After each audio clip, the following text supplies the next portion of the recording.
To ensure a life of luxury, the charming young man married an older heiress. But when the will was read, he was devastated. In what seemed like a dream marriage, Andrew, with his charming appearance, appeared to be the perfect husband for Margaret, a generous and passionate heiress. But when unexpected circumstances began to test the couple's union, hidden secrets and dark intentions threatened to destroy everything. What began as a love story turned into a plot full of mysteries and twists, where nothing was as it seemed. With each step, new revelations emerged, challenging the limits of trust and love. Andrew had always been ambitious. Young, handsome, and charming, he knew how to use his looks to get what he wanted. When he met Margaret, a woman 10 years older and heiress to a considerable fortune, he saw in her the perfect opportunity to secure a life of luxury. From the start, Andrew presented himself as the ideal partner, attentive, loving, and dedicated. Margaret, a woman with a generous heart, believed she had found true love. Her friends and family, although initially suspicious, were gradually convinced by Andrew's apparent devotion. At an elegant dinner, Andrew offered Margaret a diamond ring. "You are everything I've ever wanted, Margaret. I want to spend the rest of my life by your side," he said, his eyes filled with false emotion. Margaret, tears of happiness in her eyes, replied, "Andrew, I never thought I would find someone like you. I can't wait to start our life together." However, behind the warm smile and affectionate gestures, dark intentions were hidden. Andrew was not interested in love or companionship, but rather in Margaret's inheritance. He did everything to please her, always attentive to her needs, while secretly waiting for the right moment to claim what he believed was rightfully his. During a casual conversation, Margaret mentioned her desire to have children. "I've always wanted a house full of children's laughter," she said, smiling at Andrew. Without losing his composure, he replied, "Of course, my love, nothing would make me happier." But internally, he saw the idea of children as an unnecessary complication. Years passed, and the relationship maintained a facade of perfection. Andrew continued to play his role as the devoted husband. Luxurious trips, romantic dinners, and expensive gifts were part of his strategy to keep Margaret happy and unaware of his true intentions. "Let's go to Paris next week," Andrew suggested. "You've always wanted to see the Eiffel Tower at night." Margaret, delighted, agreed, not realizing that everything was part of Andrew's plan to distract her. The situation began to change when Margaret received an unexpected diagnosis of a serious illness. The doctor, serious, explained, "Margaret, the treatment will be long and difficult, but with strength and support, you can overcome this." Margaret, always optimistic, believed that Andrew would be by her side during this difficult journey. For him, however, the news was a blow to his plans. "This wasn't in my plans," Andrew thought, while maintaining a facade of false concern. Despite the diagnosis, Margaret continued to talk about having children, hopeful that recovery would allow her to realize that dream. In a later conversation, she said, "Andrew, maybe after the treatment, we can start planning our family." He just nodded, forcing a smile. "Sure, we'll talk about it later," he replied, while secretly distancing himself emotionally. Andrew began to distance himself, both physically and emotionally. He spent more time away, claiming to be busy with work or other responsibilities. Margaret, weakened by the illness, did not notice his gradual withdrawal, still believing in the facade he maintained. Andrew began seeking comfort in other women, starting extramarital affairs while Margaret fought for her life. One afternoon, Margaret asked, "Andrew, you seem distant. Is everything okay?" He, with a forced smile, replied, "Of course, dear. I'm just worried about you. Let's focus on your recovery." The words were sweet but empty of sincerity. The marriage, which for Margaret was a union of love, was for Andrew just a phase to be endured until he could finally rid himself of her and live the life he had always desired. "She won't last long," he thought, already planning a future without her. Margaret's illness, far from bringing the couple closer, revealed the true nature of the relationship, a game of appearances, where love was just an illusion maintained by Andrew to achieve his selfish goals. Margaret's diagnosis cast a shadow over the marriage. The news was devastating. The doctors were clear in saying that the treatment would be long and the recovery uncertain. Margaret, however, remained hopeful, clinging to the idea that she could beat the illness and eventually fulfill her dream of becoming a mother. "We can still have everything we dreamed of," she said to Andrew, trying to hide the pain in her eyes. He, already feeling trapped, coldly replied, "Sure, my love. We'll get through this together." As the days turned into weeks, Margaret began to notice changes in Andrew's behavior. He was increasingly absent, both physically and emotionally. At first, she attributed this to the stress of the situation. "He must be as worried as I am," she thought, trying to justify his withdrawal. However, the reality was darker. Andrew was distancing himself, seeking solace outside the marriage, where he didn't have to deal with his wife's illness. During an argument, Margaret tried to address the issue. "Andrew, you seem distant. We need to talk about what's happening," she said, her voice trembling. He impatiently replied, "I'm dealing with it in my own way, Margaret. Don't pressure me." His words were harsh, and Margaret felt a tightening in her chest. Despite being debilitated by the illness and treatments, Margaret tried to keep the flame of the marriage alive. "Let's have dinner together tonight. We can talk about the future," she suggested, trying to reconnect. Andrew, glancing at the clock, replied, "I have an important meeting. Maybe another time." He no longer saw Margaret as a life partner, but as an obstacle to his freedom and the plans for a luxurious life. The situation worsened when Margaret began to notice signs of Andrew's infidelities.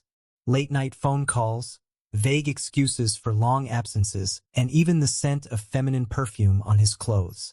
One night, she found a message on his phone. "It was great seeing you yesterday. Hope we can do it again soon. Emma." Margaret, heartbroken, began to piece together the puzzle, but didn't want to believe the betrayal. There must be an explanation, she thought, desperate to find a justification. However, Andrew was far from returning to her. He had gotten involved with Emma, a charming and seductive young woman who seemed to understand and accept his desires and ambitions. Emma, aware of Margaret's situation, saw in Andrew an opportunity to escape her own difficult life. They both found solace in each other, though for selfish reasons. During a conversation, Emma asked, "And your wife? How's the situation?" Andrew coldly replied, "She's sick, but that's not our problem." Emma laughed, satisfied with the answer. Margaret continued to face the illness with courage. Her friends and family admired her strength and determination, but few knew the emotional pain she was enduring.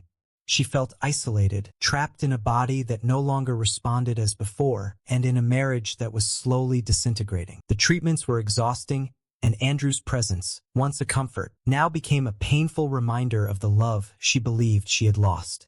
Months passed, and Margaret's health continued to decline. Andrew, increasingly distant, no longer hid his impatience for the situation to resolve itself. "How much longer will this last?" he asked Emma impatiently. He couldn't wait to be free of the responsibilities and start a new life, perhaps with Emma by his side. Meanwhile, Margaret, despite everything, still hoped for a miracle. "If I get better, maybe we can save our marriage," she told herself, clinging to a hope she knew was fragile. Deep down, Margaret knew her health was worsening and that time was running out. She began to reflect on her life, her choices, and the future she once imagined. "I need to protect what's mine," she thought with determination. Without Andrew's knowledge, Margaret decided to draft a will, a measure she considered necessary to protect her interests and, most importantly, ensure that her fortune would be used fairly. With the help of a trusted lawyer, she devised a plan that would shock everyone, especially Andrew. After months of battling the illness, Margaret finally succumbed, leaving behind a trail of sadness and unresolved issues. Andrew, although he showed a face of mourning, internally felt a mix of relief and anticipation. Finally free, he thought, already imagining the luxurious life he could have with Emma. On the day of the will reading, Andrew went to the notary's office with Emma by his side, both certain they would be rewarded. When everyone was gathered, Margaret's lawyer began reading the will. Margaret was a generous and prudent woman. The lawyer began, creating an atmosphere of expectation. Andrew listened with a smile of satisfaction, already anticipating the moment when the fortune would be formally transferred to him. However, as the lawyer read on, the mood began to change. "I leave all my assets and my fortune to my son, John," announced the lawyer. The mention of a son left Andrew stunned. "Son? What son?" he thought in shock. "For whom my dear friend Clara will be the legal guardian until he reaches adulthood," the lawyer continued. Andrew was speechless. He knew nothing of any son, and the revelation of Clara as guardian further complicated his plans. Emma looked at Andrew, incredulous, and whispered, "Did you know about this?" He just shook his head, unable to speak. Margaret had kept the birth of her son, the result of a previous relationship, a secret. With the diagnosis of her illness, she decided to protect John's future, ensuring that he would be the primary beneficiary of her inheritance. Clara, a longtime friend, was chosen as guardian. She was someone Margaret trusted completely to care for her son and manage the fortune until he was ready to take it over. Upon hearing these words, Andrew felt the ground disappear beneath his feet. His mind swirled with anger and despair. "How could she do this to me?" he thought, furious. Everything he had planned, all his efforts to secure that fortune, were now in ruins. There was nothing he could do legally to contest the will. Margaret had taken all the necessary measures to ensure that her wishes were carried out. The will was clear and final. Emma, realizing the situation, began to question her choices.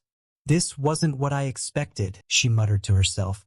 She had gotten involved with Andrew for the potential of an easy and comfortable life, but now found herself tied to a man without resources and increasingly out of control. Andrew, consumed by anger and frustration, began to shout, "This is a betrayal. She can't do this." But his words fell on deaf ears.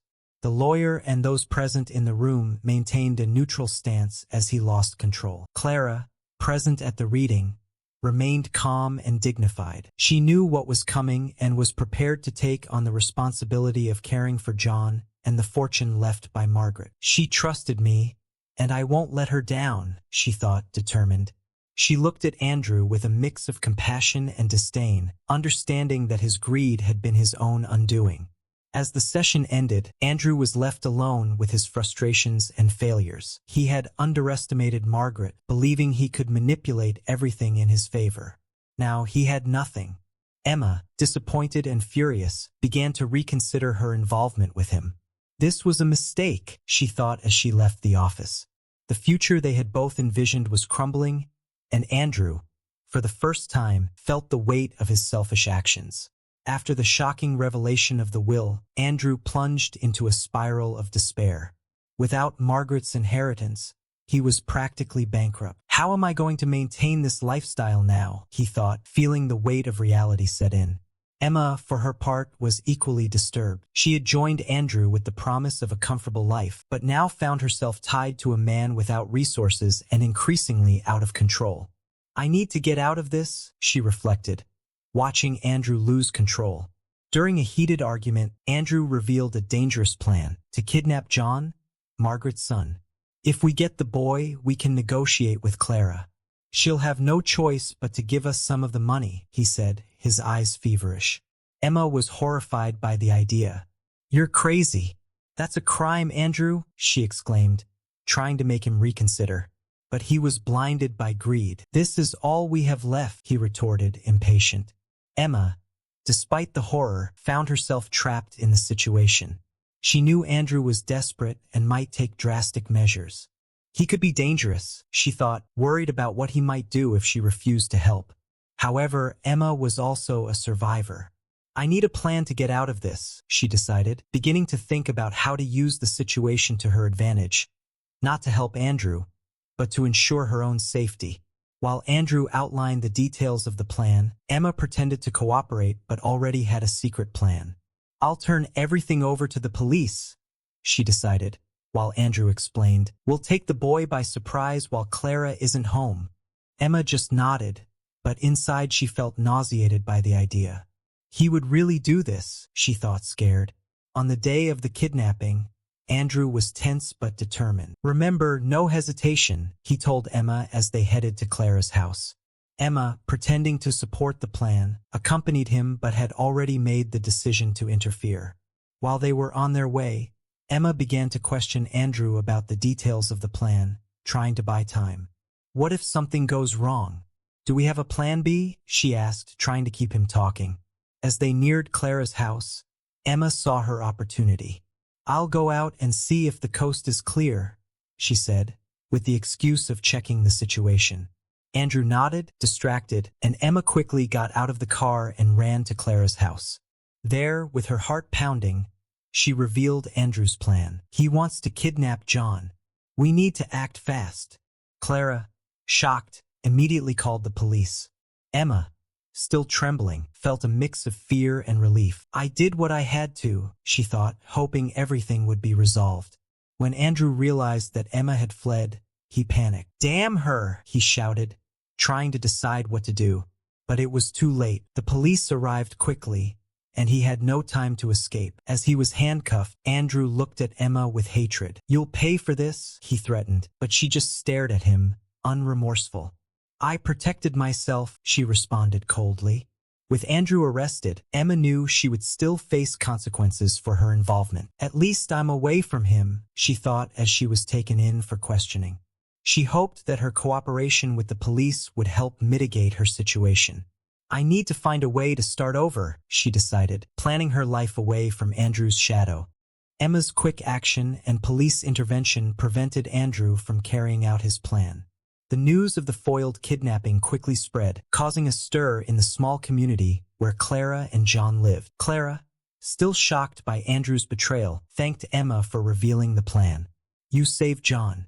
I'll never be able to thank you enough, she said, hugging Emma. The latter, still shaken, replied, I just did what needed to be done. Andrew was arrested and charged with attempted kidnapping and other offenses.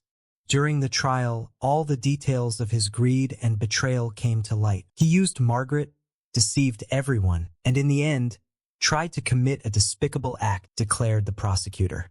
The public was horrified to learn how he had manipulated Margaret during the marriage and of his plans to take John's inheritance. Andrew, sitting in the defendant's chair, showed no remorse. I deserved that fortune, he murmured to himself, still unable to accept reality. Emma, despite her initial involvement, fully cooperated with the authorities. In court, she testified against Andrew, detailing the kidnapping plan and her decision to turn him over to the police. I was scared, but I knew I had to do the right thing, she said, her voice trembling. Her decision to reveal Andrew's plan was seen as a genuine attempt to do the right thing. Although she was not completely free of guilt, she managed to avoid severe punishment, giving her a chance to restart her life. Clara, now responsible for John and managing Margaret's inheritance, dedicated herself to raising the boy with love and care. He is my priority, she affirmed, with determination. She knew that Margaret had trusted her to ensure that John grew up in a safe environment, away from the toxic influences that Andrew represented. Clara decided to use the fortune to provide John with a quality education and all the opportunities Margaret wished for him. Meanwhile, the community closely followed the developments of the case. Many who knew Margaret were relieved to see that her fortune had been protected and that her son's well-being was guaranteed. Margaret was always a good person. It's good to see that, in the end, everything was done fairly, commented a family friend. Clara, with the support of friends and family, managed to overcome the initial shock and focus on John's future. She became a mother figure to the boy, offering him the love and security he needed. Andrew, for his part, spent his days in prison reflecting on his choices. How did I end up here, he wondered, recalling every wrong decision he had made. He had lost everything: his freedom, the money, and the chance for a comfortable life. His greed and selfishness had led to his downfall, and now he was paying the price for his actions.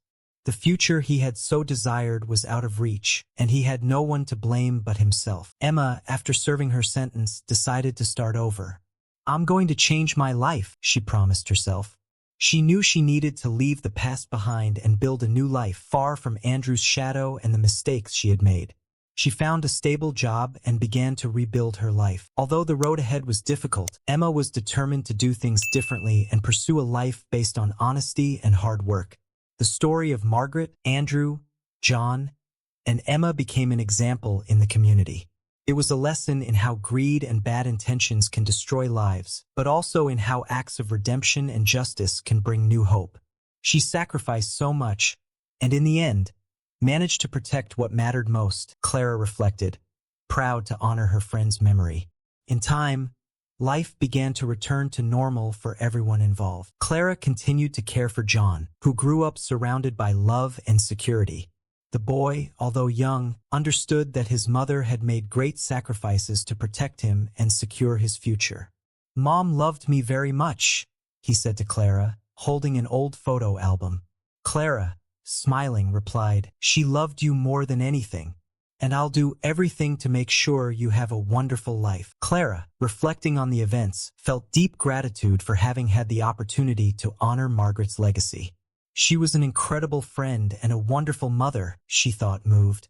She knew that the path to healing the wounds caused by Andrew and protecting John was still long, but she was committed to doing so.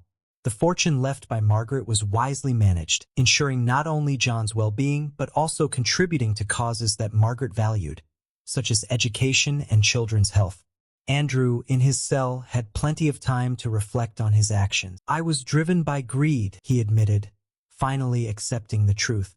He understood that his life had been guided by superficiality, leading him to lose everything that truly mattered. "I destroyed the life of an incredible woman and almost ruined the future of an innocent boy," he lamented, realizing the extent of his mistakes. Though initially full of hate and resentment, over time, he began to understand the depth of his errors. Emma, on the other hand, followed a path of redemption. "I'm going to help other women avoid the mistakes I made," she decided, getting involved in activities supporting women in difficult situations. She used her story as an example of overcoming and change. "Everyone deserves a second chance," she said, as she helped others find new paths. She never forgot what happened, but chose to turn that experience into something positive. Margaret's story, despite its tragedy, had a lasting impact. Her decision to protect her son and ensure a secure future for him was an act of love that transcended her death. She was an incredible mother, even after she was gone, Clara reflected, watching John play in the garden. Clara, as John's guardian, continued to honor her friend's memory, ensuring that the boy grew up in a healthy and loving environment. As the years passed, John flourished. He grew into an intelligent and compassionate young man, always remembering the stories about his mother and the sacrifice she made. "I want to be someone who helps others, like my mom," he told Clara, revealing his desire to study law to protect the vulnerable and fight for justice. Clara, watching him grow, felt immense pride, knowing she had fulfilled the promise she made to Margaret. Thus, the story that began with greed and selfish intentions found its end in acts of redemption, love, and justice. Margaret, even in her absence, continued to positively influence the lives of those she touched. The community, witnesses to the entire story, saw in it a powerful lesson about the consequences of greed and the importance of honesty and unconditional love. In the end, Margaret's legacy lived on through her son, John, and the actions of all those who were touched by her kindness and generosity. The story of Andrew and Emma, though full of mistakes, also served as an example of how it is possible to find a path to redemption, even after the worst errors. And so, Margaret's memory and the values she stood for remained alive, reminding everyone of the importance of love, justice, and forgiveness.